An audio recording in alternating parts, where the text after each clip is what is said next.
Gaza के खान यूनुस में सुबह से ही हजारों की भीड़ जुटने लगी थी, क्योंकि इनकी रातों की नींद 1.5 साल से उड़ी हुई थी। सुबह का इंतजार इस वास्ते था कि अपनों को तरसती आंखों के लिए खूबसूरत लम्हा आने वाला था। अलग अलग कैद से निकलकर जिंदगियां अपने अपने घरों की तरफ लौटने वाली थी। जेल किसी भी मुल्क की हो, वो कैदी की कभी हो नहीं सकती है। बंधकों की रिहाई और बंधकों की अदला बदली की तैयारी पूरी की गई। तनाव चरम पर था, क्योंकि कभी भी कुछ भी हो सकता था। अमेरिका से राष्ट्रपति ट्रंप इस रिहाई पर नजर रखे हुए थे। इजराइल से बेंजामिन नेतन्याहू की नजर निशाने पर थी, तो हमास, हिजबुल्लाह, ईरान, हूती अपने अपने तरीके से इस मौके को ताक रहे थे। फिर शुरू हुआ औपचारिकताओं का दौर। काफिले में बंधकों को लाया गया, पहचान शुरू हुई, कागजी कार्रवाई शुरू हुई, ताकि सबूत सील बंद रहें, फिर ना कह सके कोई कि कोई छूट गया। हमास ने 3 इजरायली बंधकों को रिहा किया और मौके को इवेंट बना दिया। सीज फायर डील के तहत इन 3 बंधकों को पहले तो रेड क्रॉस के हवाले किया गया, इसके बाद इन्हें इजरायली सेना को सौंप दिया गया। हमास ने 369 फिलिस्तीनी कैदियों और बंदियों के बदले में 3 बंधकों को वापस किया। हमास के इस कदम से 42 दिनों के युद्ध विराम के खत्म होने से पहले समझौता टूटने का जो एक डर बन गया था, वो खत्म हो गया। लोगों ने राहत की सांस भरी।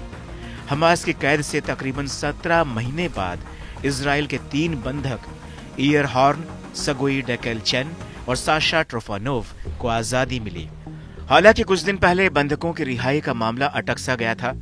हमास ने और ज्यादा बंधकों को रिहा न करने की धमकी दी थी, क्योंकि उसने इजराइल पर आरोप लगाया था कि गाजा में सहायता पहुंचाने को रोककर इजराइल ने युद्ध विराम की शर्तों का उल्लंघन किया है।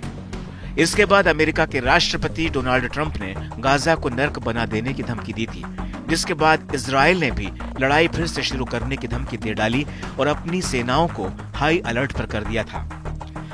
बहरहाल इजराइल और हमास के बीच युद्ध विराम को बरकरार रखने के लिए हमास ने पिछले महीने सैकड़ों फिलिस्तीनी कैदियों और बंदियों के बदले में 33 इजरायली बंधकों को सौंपने पर सहमति जताई थी, जिसमें महिलाएं, बच्चे और बुजुर्ग पुरुष शामिल थे।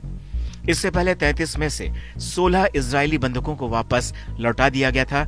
अब 3 लोगों की रिहाई हुई। इसके बावजूद गाजा में अभी भी 73 इजरायली बंधक बचे हुए हैं, जिनमें से ये नहीं मालूम कि कितने जिंदा हैं और कितने नहीं।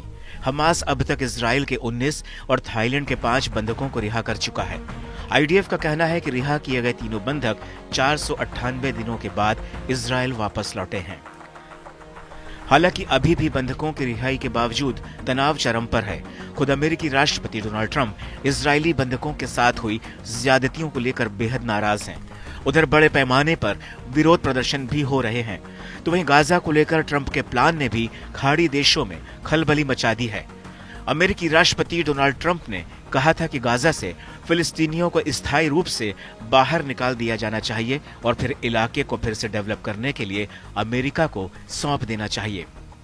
फिलहाल अमेरिका इस प्लान पर चुप है, लेकिन आने वाले समय में गाजा में नया गदर देखने को मिल सकता है।